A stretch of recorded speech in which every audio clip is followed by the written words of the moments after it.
Hi, good morning, everybody. We are so excited to be here this morning to celebrate Morning Stars Leaders, their second launch, part two of the Stories Behind the Crown.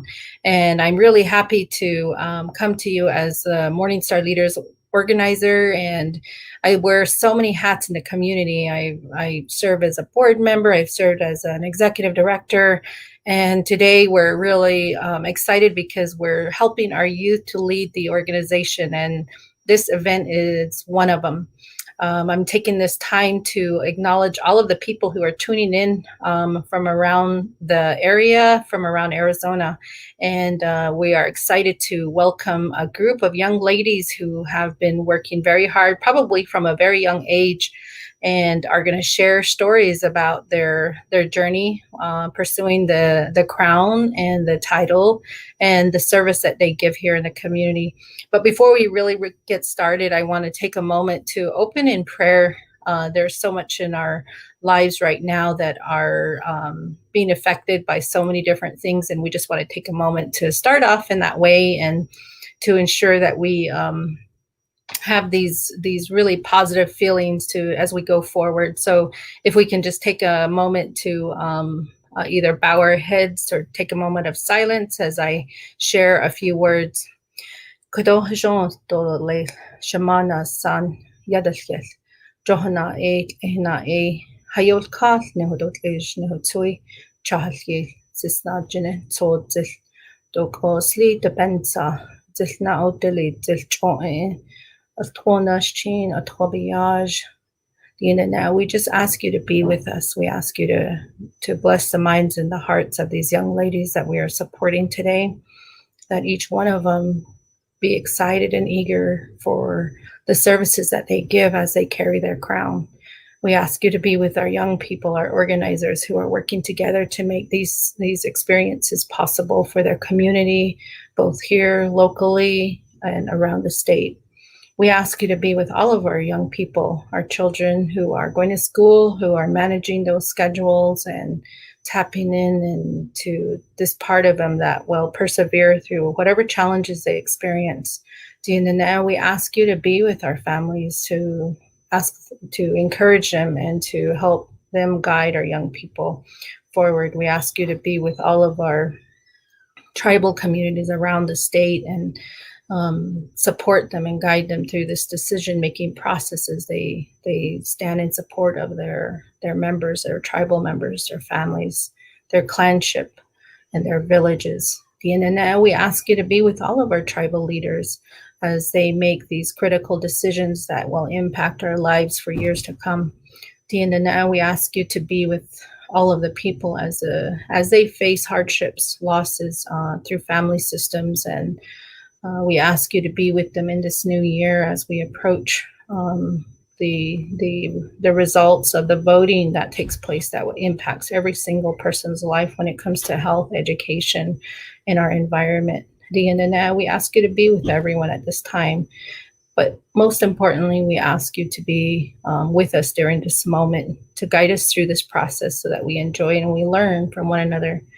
And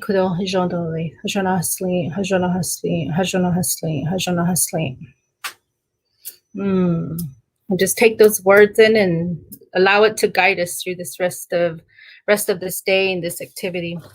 As we move forward, we're also very excited to welcome again Kiara Spotsville. Kiara came to us with her family and her brother Kai, who was really little at that time, but now he's definitely much taller than I am. But Kiara and her brother came to us at Morning Star Leaders, and they took part in our activities, and it's been really beautiful to watch her grow. It's been beautiful to see her take a little bit of skill set and all that encouragement from our parents and support to really help her elevate everything that she decides to pursue. Today, Kiara is an aspiring professional. She's studying public relations and involved in the journalism and mass communication at Arizona State University. Spotsville is a seasoned leader who's focused on relationship building between groups, and she's working toward a minor in organizational leadership. She's served in a leadership role in various student organizations, including the president and vice president of ASU's chapter of the National Association of Black Journalists and the Native American Journalists, respectively. And when I was grateful the other evening to take part in their first launch of their NAJA event, and it was online and it was very well attended. I was really pleased to see how a group of young people came together. They decided that there was something really important to them, and they worked very hard, they launched it, and it was really exciting. I felt really honored to be a part of that, and glad to continue to support our Morningstar leaders in every which way. So I'm going to hand the baton over to Kiara and let her get started. Thank you so much, Kiara, for joining us once again. I think you're on mute. Thank you.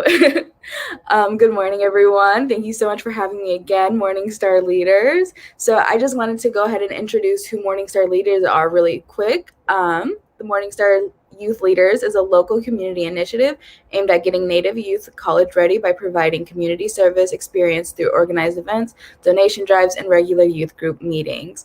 So like Debbie said, I was a part of Morningstar Leaders, and I still am to this day. It's a really great opportunity for youth to get involved with their culture and to really just give back to the community. So going forward, I want to take a brief moment to do a land acknowledgement. So soon you'll see a number float across your screen. If you just text your zip code wherever you're at to this number, you'll go ahead and know which native land you're on. It's really great to just make sure that we're respecting the people who took care of the land before we were all here in this more colonized world.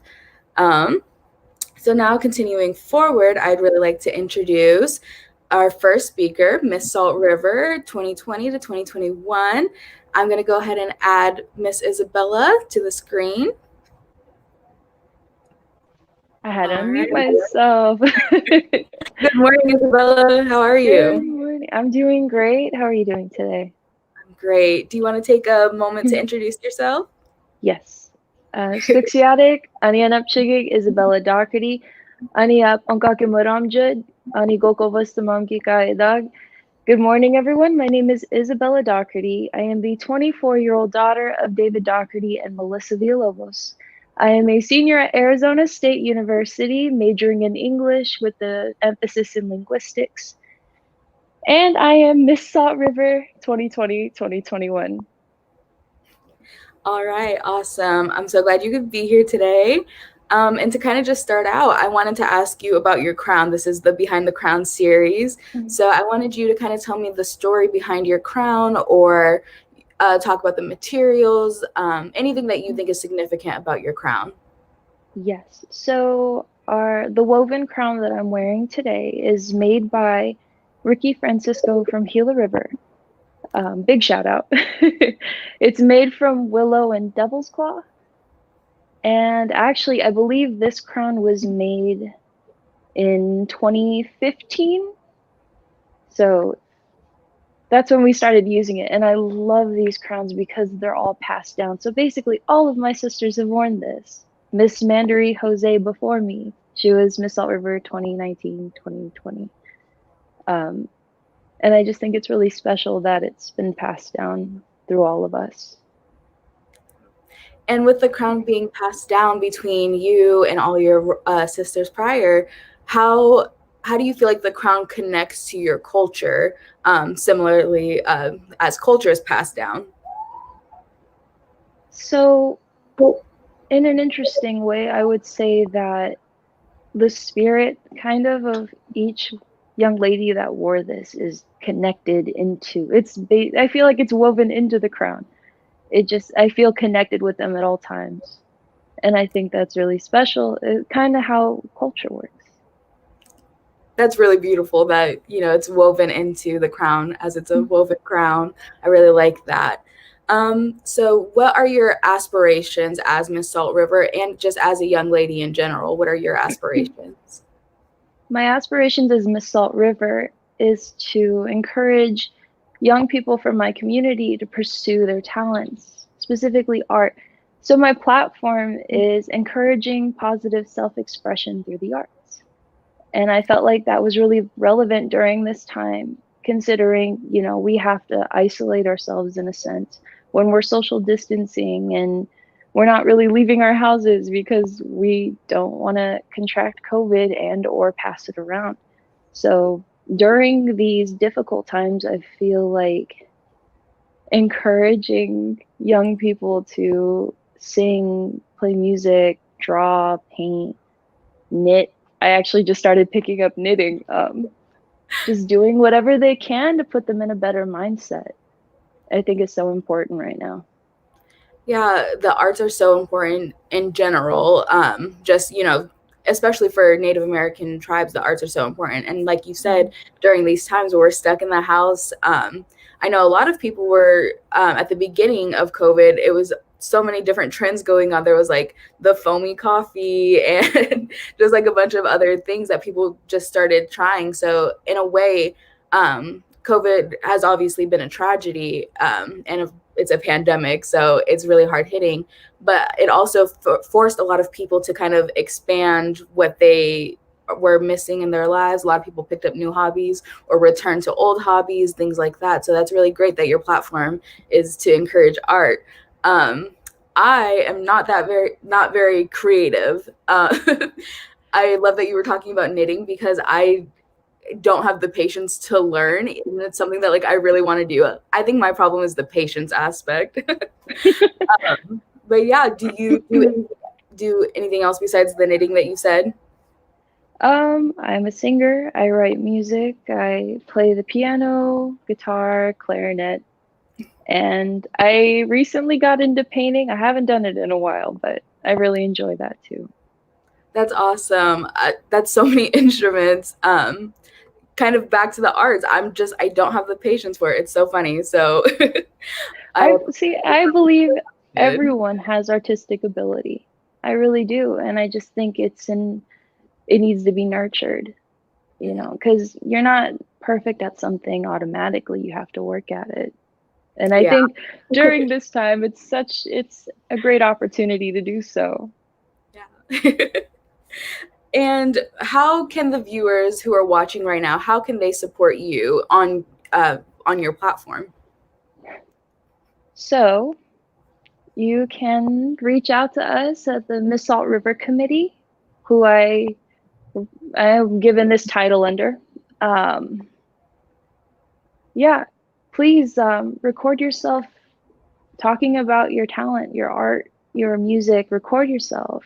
Please send it to us because we really want to see that. And you know what? We want to give young people a platform to share their arts.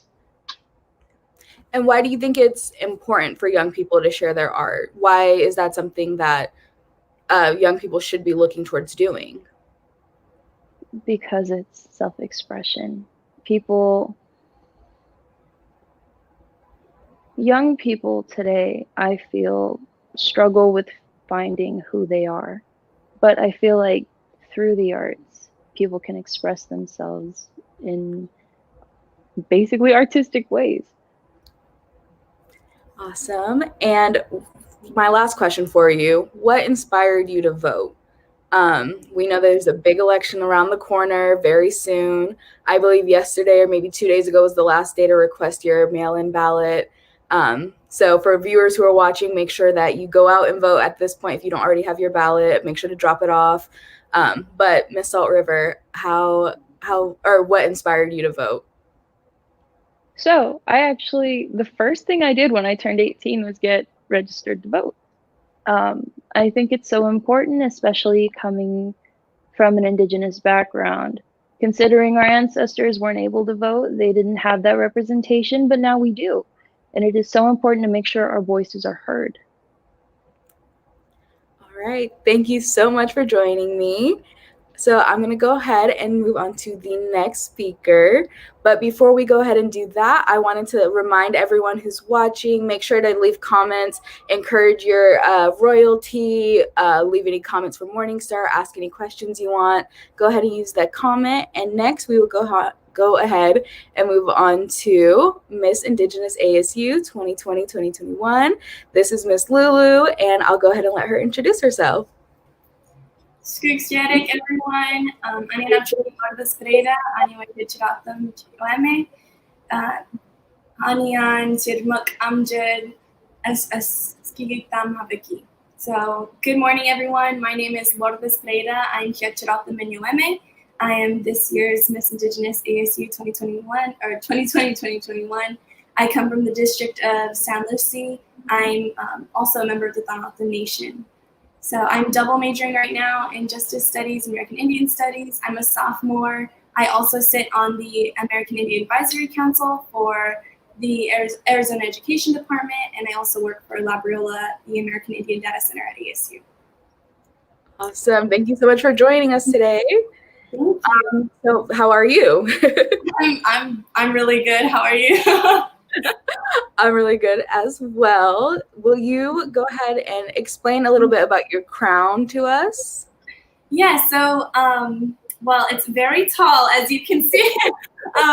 It's interesting because I'm 5'11", and so this crown, I think, gives me at least 3 more or 4 more inches, which is, it's amazing. But, so my favorite part about this crown actually is the base. So this is a pattern that what's really interesting of this crown is that the Mr. and Miss both came together and actually, we're talking about the designs for the future Miss. So this was a design they both really wanted to emphasize on because it showed unification of a community. It's just so everyone can see, everyone, it's just the band coming, around my head, but it represents unification. The top portion of the crown, I have to get solo, is it's a basket design, but for the former Miss, it's not the full design, but it was a portion of it, and it was, supposed to symbolize leadership and education, and there was a background story of this specific design. And in the middle part, it's the Arizona sunset. We all know how that is. This woman did an amazing job on the crown. And the black part, if you can see, it's a block. It's a mountain that represents what people know here as the A Mountain. Of course, I can't say the name in O'odham. I can't translate it, but a lot of people, at least the O'odham, know it as the Greasy Mountain, and I'm sure Miss Salt River could speak more about it as well. But it was supposed to represent what we know, or what majority of people know as A Mountain at ASU. And the blue portion underneath the thoak is supposed to represent Shuthak, water. And altogether, of course, I do believe it's a strong message for myself, or for at the time the future Miss, of just the unification of our community, the environment, and also what we're doing right now with higher education as Indigenous people, and what the Miss Indigenous, the future Miss Indigenous, is supposed to represent. And I loved the little part. Well, I loved all of it, but I loved the part about the leadership and education. And I mean, you serve on, like you said, in a student organization. I serve in student organization, and I feel like a lot of times Native American students, when they do serve on these leadership boards, they're the only one who, is Native American or is Indigenous. And so I wanted to ask you, have you ever had any struggles in these leadership and education roles, or how's it come to you? Yeah, it's so funny you bring it up, because actually, I didn't really start getting into student organizations until I was maybe a junior in high school. I was the female co-president for Tucson Native Youth Council.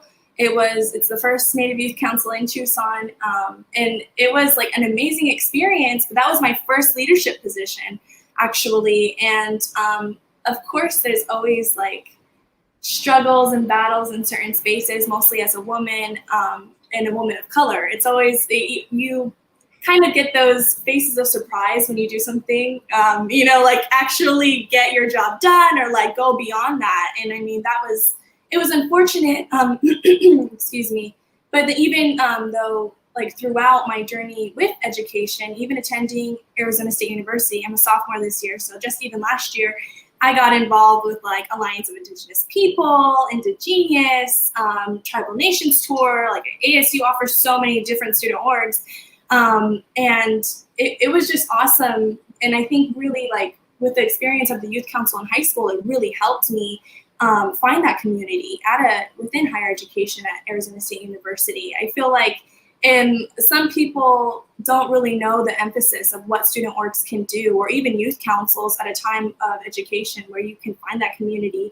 And it does help with leadership and leadership roles.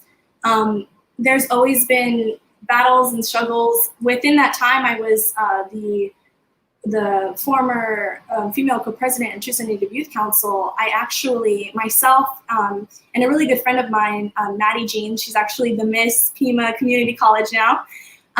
We both implemented a policy within the Tucson Unified School District to allow Native Americans to wear their regalia on graduation.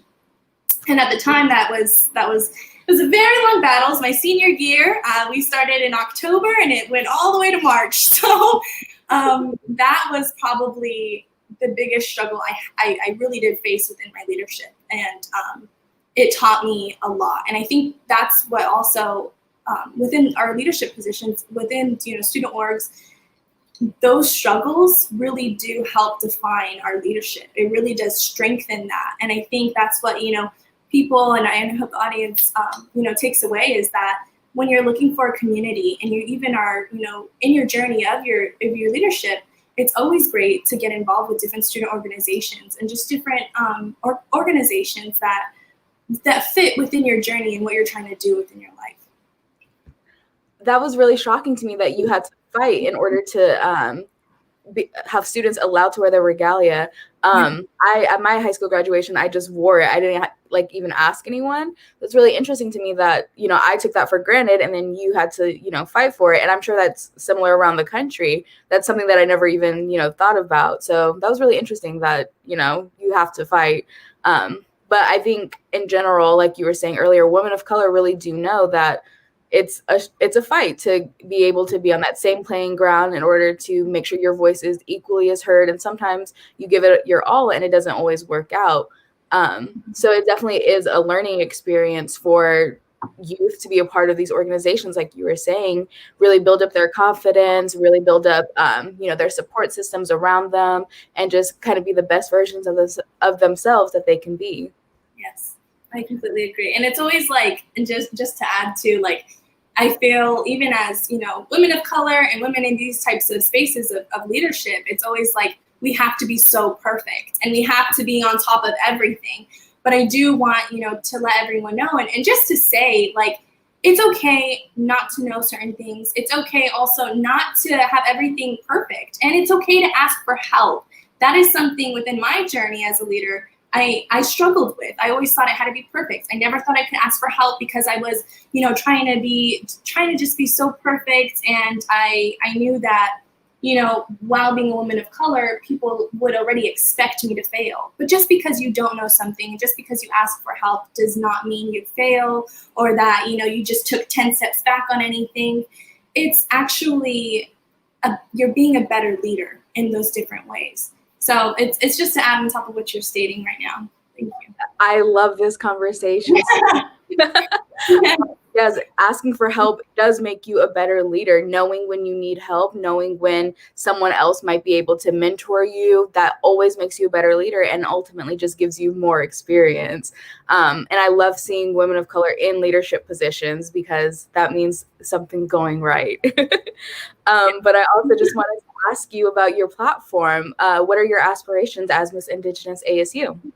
Yes, so my platform is Amplifying Indigenous Voices and Identity Through Education, which, of course, while being Miss Indigenous ASU, or I'm representing a university, the Indigenous community, I do believe it's very vital and crucial that we use our of course we see, right, education, and I'm even, you know, sitting on a board that represents education, but I really wanted to bring in, you know, our ancestral knowledge. I want us to decolonize these whitewashed educational systems that we grow up in.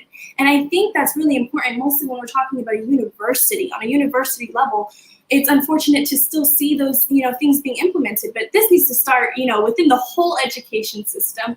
And at least for right now, my goal is to still bring, you know, the Indigenous community. I don't even have to bring the Indigenous community together because ASU already, you know, there's just so many different student orgs, and I believe that it's just, it's absolutely incredible how strong the ASU community is. But I do think it's a time to decolonize, and it's a time to show really what, you know, Indigenous identity and Indigenous voices can do within this education system. I thought it would be really great to emphasize on the identity part, because I think within the education systems, because it's, you know, so whitewashed, we struggle a lot with our identity. And even coming to a university level, when you don't know or not connected so much to your identity, it you know, you do struggle within major spaces like this. And I'm speaking from experience here as a Hiachiratan youth, and, you know, a lot of injustices my people have been through. It's just important, I think, to be that community and be there for our Indigenous community, but decolonize these different spaces that we do stand in as Indigenous youth, as Indigenous peoples within higher education. Yeah, it's great that you're doing that, and that's your platform. For example, NAJA, the Native American Journalists Association, that didn't exist my freshman year.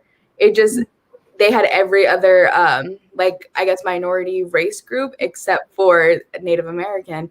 And a lot of times Indigenous communities do get forgotten and kind of just placed on the back burner. And I love what you said about kind of returning to Indigenous ways. At our NAJA event that we had earlier this past week, one thing that I kind of brought up with kind of more government instead of school, but it's along the same lines. In California during the wildfires, they went back to Indigenous leaders who were originally the protectors of the land, and were asking them, how can we, you know, fix this? How can we make it better? And they went and returned to practices that they were already had, but were through colonization were gotten rid of. And now there's like these huge wildfires. The damage was already done, but now there's a learning opportunity there to really say, okay, let's go back to what we know and what we know works. And like you said, yeah, universities, even at, you know, public education, private education, all of it is very whitewashed, and it does take rebuilding the system. You can't just put a little Band-Aid on something and expect it to be fixed. You have to really do the work. We want to normalize that, right? Like what you're saying, they want to go back to a way, but it should already be normalized. Like ancestral education should already be a part of what, you know, education is. Education is diverse. It's all these different things.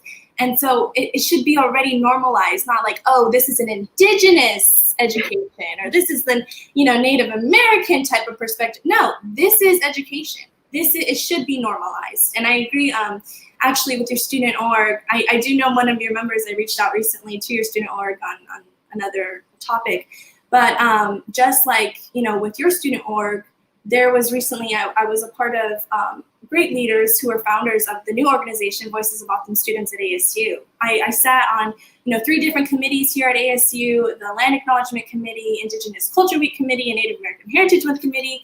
And, you know, in a lot of spaces, there is still that lack of education of whose land we're on. There's a lack of education of the O'odham, the people, you know, whose lands that ASU do reside on. And even, I mean, all of them, the Hiachiratan, the Dana O'odham, the Akedna O'odham, the Ankh Akedna O'odham, there's that lack of education. And so this organization came together with O'odham leadership, you know, to bring that knowledge to the community. So, and that's the beauty, though, of it, is that we can still come together and you know, I would like to say, I can't even think of the word, not acknowledge, but address certain topics and certain issues, you know, just like with your student organization, right? The journalism perspective, then you have Alliance of Indigenous Peoples, and then you have, you know, Voices of O'odham Students. And then when you see all of those student orgs come together, we're addressing so many different topics, and we're really, you know, decolonizing all these different spaces within, this higher education. And that is vital, and that is crucial, and that is part of,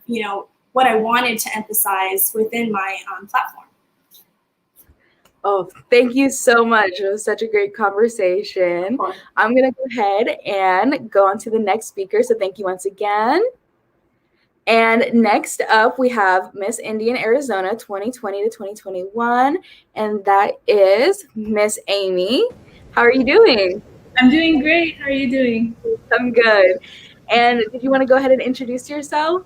First, Skikdash, Ania Napjigik, Amy Lynn Spotterwolf, Ania Pam Amjad, Judge Shaik Wawik Geridik Jikshan, Danatum Joy, Aniwood Gogo Kwaik Iheta, in Yamashmakut University of Arizona, Aniwood Miss Indian Arizona 2020-2021, Sapenta Takamafia Joa Sapa. Good day. My name is Amy Lynn Spotterwolf, and I come from the Fresno Canyon community in the Babakibi district on the Danatum Nation. I am 23 years old, and I'm a senior at the University of Arizona studying elementary education under the Indigenous Teacher Education Project. And I am Miss Indian Arizona 2020-2021. Thank you for allowing me to be here, and I'm really excited for our conversation. And yeah. So excited too. It's interesting that you're U of A and I'm ASU. I know you guys are ASU. So to start out, do you want to talk about your crown a little bit? Yeah. So this crown design was created back in 2000. The MIA Association hosted a contest and a logo contest, and a woman by the name of Valerie Welsh Tabot, she created this design, and she beaded it as well. She donated it to the MIAA Association, and the first woman to wear this design was in 2000. The design around the crown is obviously around the Arizona flag, but at the top, sorry, it's really tall. It's taller than Lulu, and so the rays turn into feathers, and the feathers are to represent all of the tribal nations that are here in Arizona, and also, and then the flag that stands in the middle is to represent the title holder. So it represents myself and where I come from, which is the Danatum Nation. And just like Isabella had talked about, like the sisterhood behind the crown, for me, this is my first title that I've ever held, as Miss.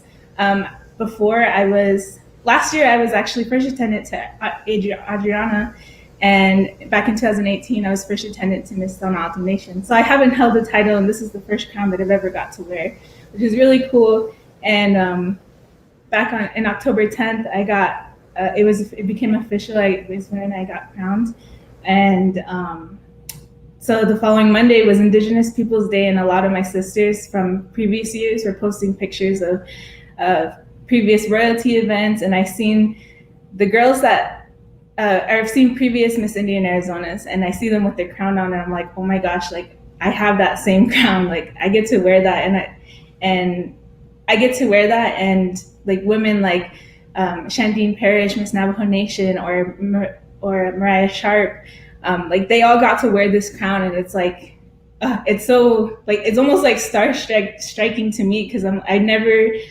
not to say that I never thought that I would be here, but just the fact that all these inspiring and beautiful and strong, smart women who came before me got to wear this, and I have the honor to wear this as well. So I'm really happy. I'm really honored to be here and to hold this title. With both you and Isabella, I love the sisterhood, angle of this. It's really beautiful, and kind of like me and Lulu were talking about, is as women of color, you really have to fight to get this position, and so it's just so beautiful to see. It's decades of women who have been strong, smart, and beautiful, just like you said, and it just continues the cycle. It just keeps going, and it's really great to see. So I wanted to ask you about your platform as well. Thank you. So my platform this year is to virtually strengthen our connections. And this is my platform because of course, most of our events will be in a online modality like this one. And I just want to be able to strengthen our connections as the Indigenous people as Arizona. I want to like set up events. I want to participate in things like this where I can learn from other tribes, where I can teach about my tribe, and just strengthen our connections, because throughout history, our tribes have been connected. We have stories about how we had met, or for the O'odham, like how they were Hopi that lived here in Tucson, and how we would run up the river and go see our sister tribes like the Salt River and Gila River, and we all have connections. We've all been here since time immemorial, and that's really what I want to emphasize this year, is just emphasize those connections virtually. Also,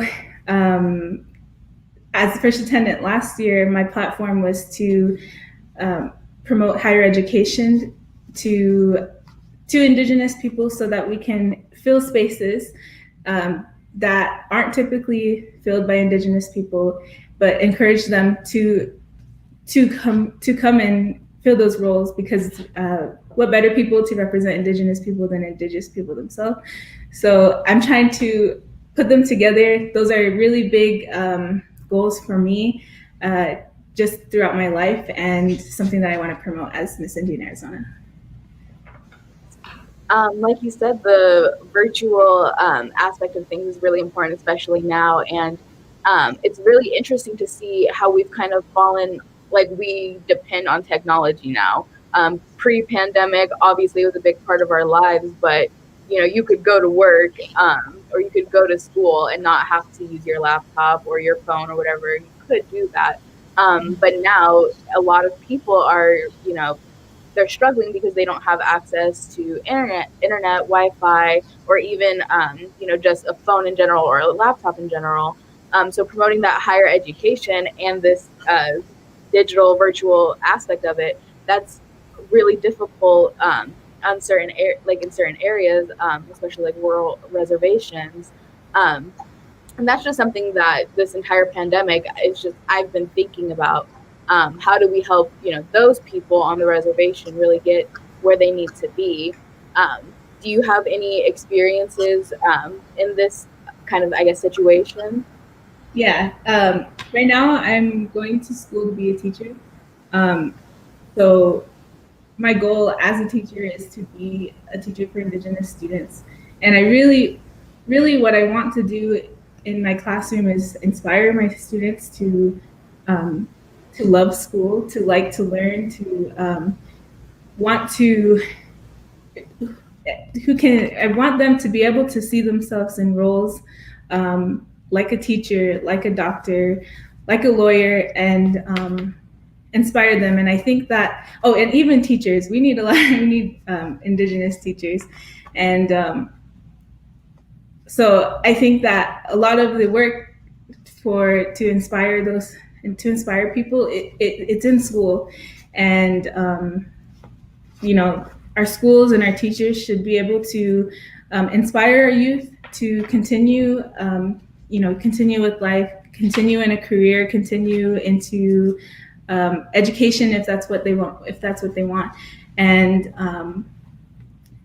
just continue inspiring them. Sorry. Yeah, I love that you said about having students and young people being able to see themselves. A lot of times, and kind of what Lulu was saying, is everything in kind of the education system is so whitewashed. And that, I mean, I've almost only ever had white teachers. I think I might have had 2 teachers of color and 2 professors of color being in university. And that really does have an impact on how things are taught, specifically history. A lot of times it's the Native Americans and the Pilgrims were best friends, and that's not really the truth.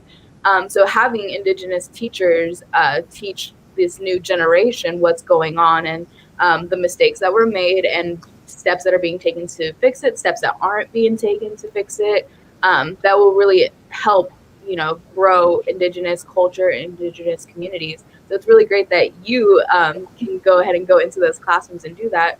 And not only you're doing that, but you are fostering a community that will eventually be able to do that as well. So that's really great. I love that. Thank you. Yeah. And what inspired you to vote? I actually have finished my early ballot last night. It's turned into night today. Voting is always so exciting to me. I think that just like what Isabella had said, our ancestors weren't able to vote. So I will vote for them, but also thinking about myself being an ancestor, I want to be able to make decisions and help my kids, my grandkids, my students. Like this is their life that we're voting for as well, not just for right now, but for the future. So definitely the youth, the future, just the idea of me taking the responsibility as an ancestor for them. That's why I vote, and that's my inspiration. Thank you so much for joining us, and thank you so much for your comment. It was really great talking to you. Thank you. So thank you so much. All right, so I'm going to go ahead and bring back Debbie so she can talk to us about voting a little bit more.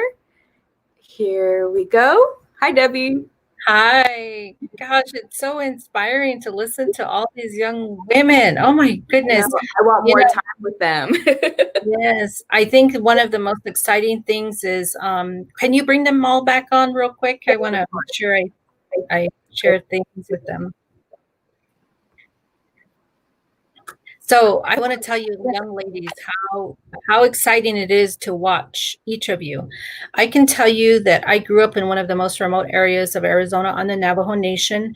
And, you know, I think sometimes people think it's really cool to live off the grid, have no running water, electricity, phone, TV, satellite, whatever. Well, I didn't find it as fun. I didn't have any of those things growing up. And I grew up in a time where, you know, addictions were at an all-time high. And so to see the amazing strength and courage that you have, and I know that every one of you are going to grow from these experiences as you carry your crown. And I'm really excited to support you in whatever it is that you decide to do. And to hear that somebody filled out their ballot last night, that is exciting. And I think every one of you have so many opportunities ahead of you. And so some of you have seen some of the work that I've gotten involved with in the political arena. And what is rooted in the work that I'm doing in the political arena is to make sure that I'm fighting for rights that our Indigenous people have gone without for a long time. It's not that they have gone without, it's just sometimes making those connections between our traditional communities and ideas are not always strongly tied to what happens in our political arenas in the bigger world, either on the state or the national level. And so this is one of those times where we do have conversations with young people. And so there's times people will ask me, well, what do you want to focus on, Debbie? And immediately my go-to is young people who are between 18 and 24. They're going to live in this world the longest. They should be at the forefront of a lot of our decisions. Young women who need these opportunities are right here, and this is how we're going to do it. This is how we're going to build infrastructure and build our capacity to make sure that our young people, your nieces, your nephews, are having those opportunities. This is why I do that fight, is because your nieces and your nephews and you. But I think when it comes down to it, people always wonder, oh, those are politics. Nobody wants to get involved. But we are political pawns. In the United States government, we are seriously the political pawns that everybody wants to use us in every way. And, you know, let's use some of that power to do things for ourselves. You know, when it comes right down to it, we have so many powers. And often when I introduce myself to people, I will let them know that I'm a citizen first. Sometimes I'll shy away from, you know, being in the forefront of activities, but I realize that doesn't benefit me in any way. There's a time to be humble. There's a time to be reverent. There's a time to be really, you know, just keep it on the DL. But there's also a time where you have to flex your muscle, especially when you have the chance to speak up for your people. And so I've had to learn that delicate balance, and it hasn't been easy. It definitely hasn't been easy being Navajo, for sure. I know that in so many ways I'm stigmatized because I'm Navajo, or I push myself. I'm so driven, but I'm that way because of where I came from, because I went without water, because I went without electricity, because I went without satellite, because I had to herd those sheep. I had to take care of 15 little animals who didn't always want to go in one direction. And when you have that issue or that circumstance, you learn from it and you figure out a way. So I know each of you have platforms that you have that you want to pursue. And this, we're here to help you. We're here to help make some of those things possible. We can't do everything, but we can definitely do some things. So as we go into voting, some of the most important questions is the voter deadline is coming up. And I believe today we have 9 more days. Is that right, Kiara? I think so, yeah. Yeah, I think it's 9 more days, but I want to share something with you. I'm going to share my screen. I hope I can do this successfully. Let me try it and see what happens.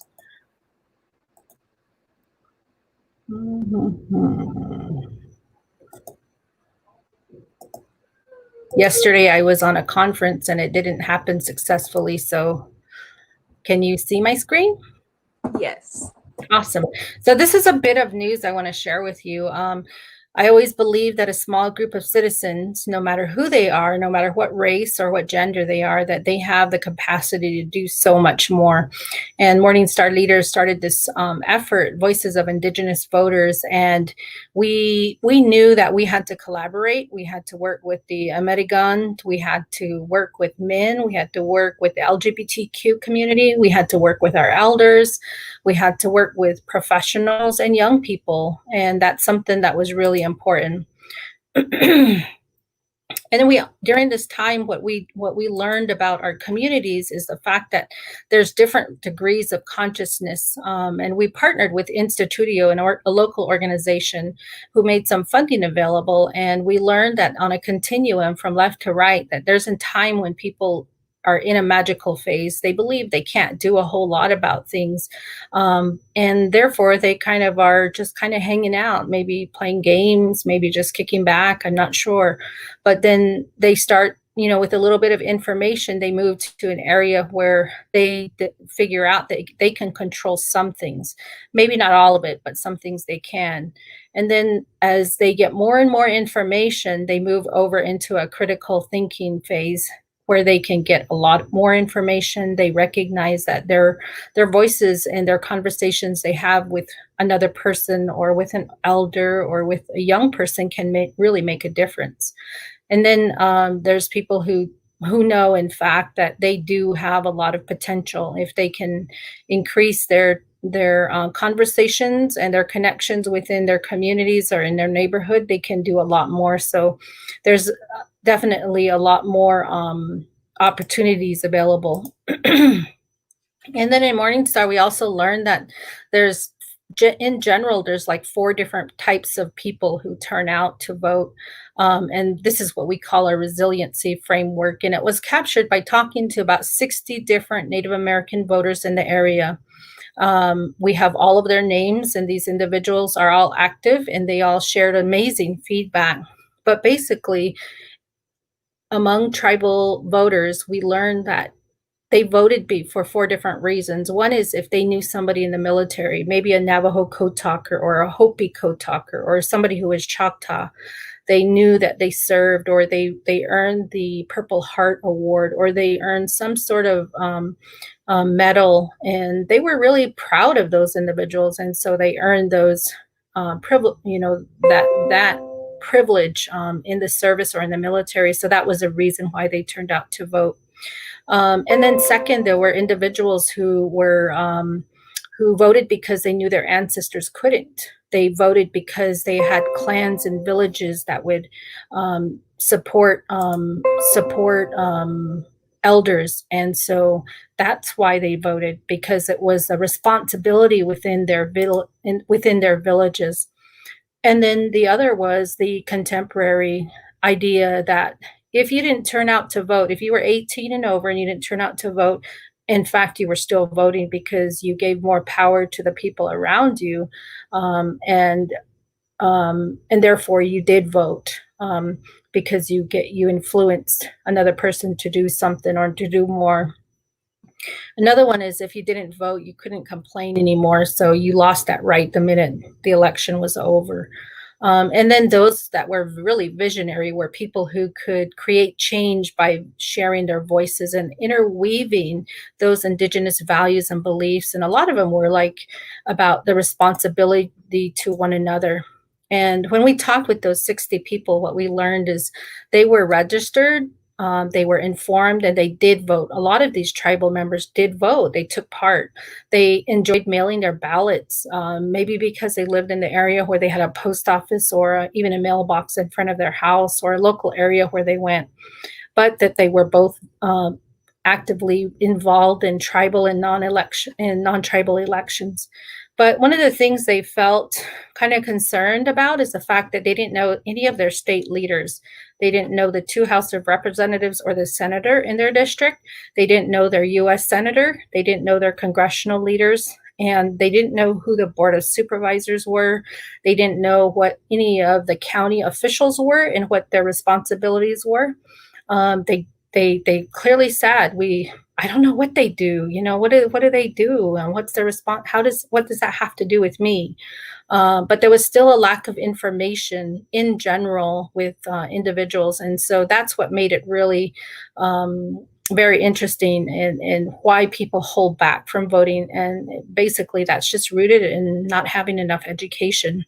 But we also knew that people voted on issues versus political parties, which totally makes sense to me.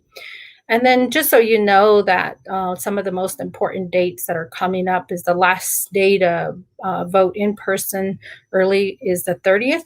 Yesterday was the last day to, I think it says here, mail your ballot in early, but sometimes we want to make sure because of all the mail, we want to make sure we get things in early. And so those are some of the things that I've learned in this process. And I think that as we begin to learn more about voting and what's going on or what's important, it's really, really important to share just a little bit of information with you so that you really know how important this is. And Morningstar cares about things like this. So Kiara, do you have some pressing questions for me? I can't hear you, sorry. I have the mute button. It'll be the death of me. I wanted to ask you about your own resiliency framework. What category do you think you fall in, or do you think you have a mix of multiple? And just a recap for everyone who's watching, there's the heritage, folklore, contemporary, or visionary categories. There's actually several reasons why I vote. I'm a grandchild of a Navajo code talker.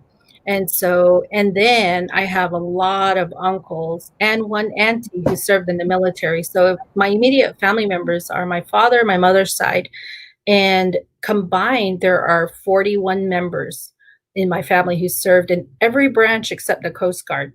And then if I take my cousins' family members, our extended family members, which we're all family, there's close to 90 people who served in my family. I'm probably on my dad's side of the family, which is from Noshchity, New Mexico. I'm probably the only grandchild who's never served in the military. And so because I've never served in the military, and because my uncles hold me accountable, they're like, what's going on? Why didn't you sign up? Why didn't you, and I'm like, I'll serve in other ways. So I serve in our communities, and I have so much energy, and I do a lot. So in a sense, that's my public service to our communities. So I vote for, because I'm a grandchild of a military person. I also know that our elders who were in the Long Walk or any of the tribes who have participated in some of those things, many of them couldn't vote. I know that there were many people who had things they wanted to do or efforts they wanted to lead, but because of the circumstances they were in, they didn't. I also know that but if I didn't vote, my power would be given to somebody else. And I really don't want that to happen. And then finally, I think that I'm learning so much from our collaborators around the area. If it's people like Lucha, if it's, some progressive organization, if it's the Secretary of State, if it's our legislators, I'm learning so much from them. So my ability to tap into some of those resources and weave in my traditional ideas and principles, it makes me pretty powerful, and I can do a lot more.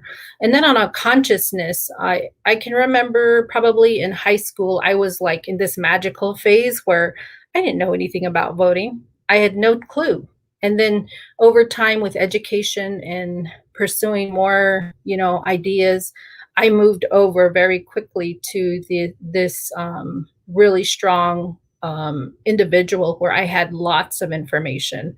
I could never share it enough. So that's kind of how I see myself. And I believe that we can move to these places where we're power engines for our tribes and our communities. And I also wanted to ask about your household. You have multiple voters under one roof. And I wanted to, four. I was between 3 and 4. I was trying to count my head. We're working on 6 voters in our house. So we definitely have 4 voters right now. Do you guys get a lot of knocks at your door? Amazingly, here in Salt River, I've never had our legislator knock on my door. I've never had one person knock on my door. I never had them leave literature on my door. And that's something, I think that's what inspired me to run for office, and is the fact that I didn't know who my legislators were. So this feedback we were getting from this focus group was accurate. They didn't know who legislators were. And so I Googled, I followed, I asked a lot of questions. And I think that I knocked here in Salt River and people didn't know what to do. They were like, oh, and that's how actually I met Isabella. And at that time, back in 2017, I was trying to recruit her. I'm like, do you want to go knock on doors? And she's looking at me like, are you crazy?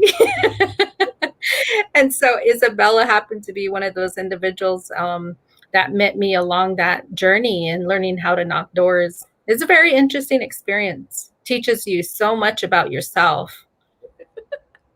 That's really interesting. And I mean, that you were at our NAJA event and we kind of briefly touched on this. That's really interesting that there's 6 voters under one household and yet no knocks. I think, like you're saying, like that's really an issue of, legislators and just anyone running for office. Why wouldn't you go to these communities and, try to reach out to them? That's really interesting.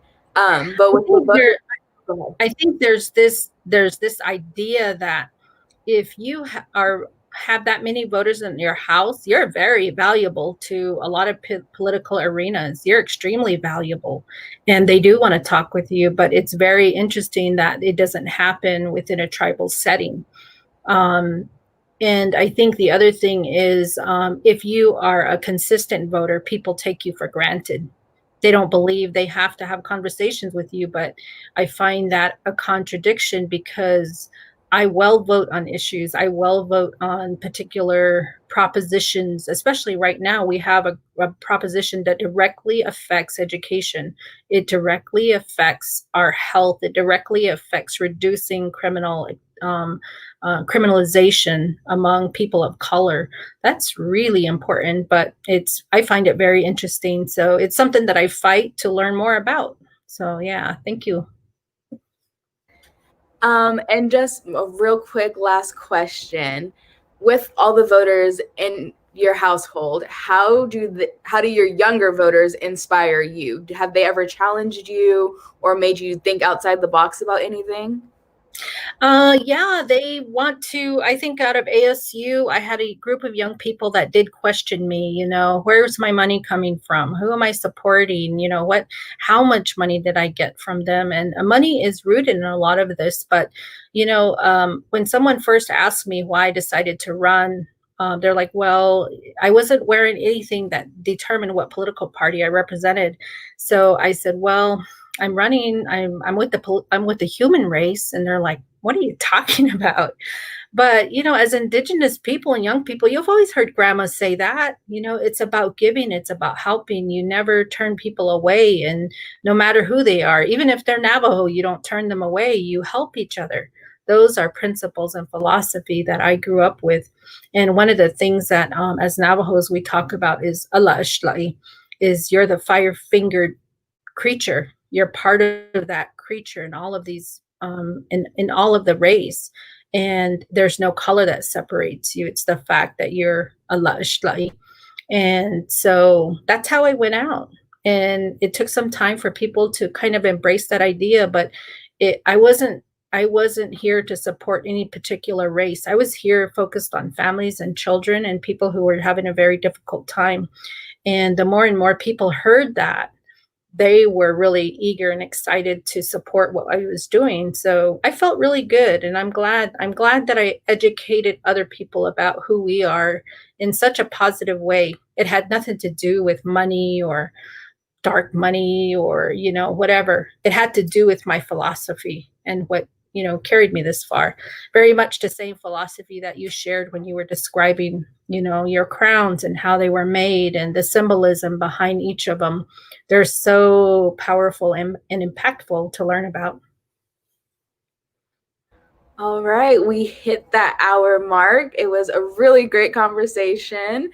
For everyone watching, there will be more series coming. I think another one next week or in a couple weeks. Just make sure you stay tuned with Morningstar Leaders on social media and check out the website for more information about when the next series will be. I had a great time talking to you guys. I wish we had more time. It would be so fun to kind of delve more into those conversations, but I had a great time. And we want to give a shout out to the Miss Indian Arizona organization, to the Salt River Pima Maricopa Indian community, and to ASU. I'm an alumni of theirs, so I'm super happy that you all made it. And what's even more exciting about this panel is they were all at them, right? And this is, you got to show your excitement in it. You're all at them, right? Yeah. How? Yes, I'm excited. I'm glad. Thank you so much for joining us, everyone. Thank you so much for having us. It was really exciting, and I'm just honored to be here, and I can't wait to watch the rest of the series. Thank you, everyone, for watching. Have a great day.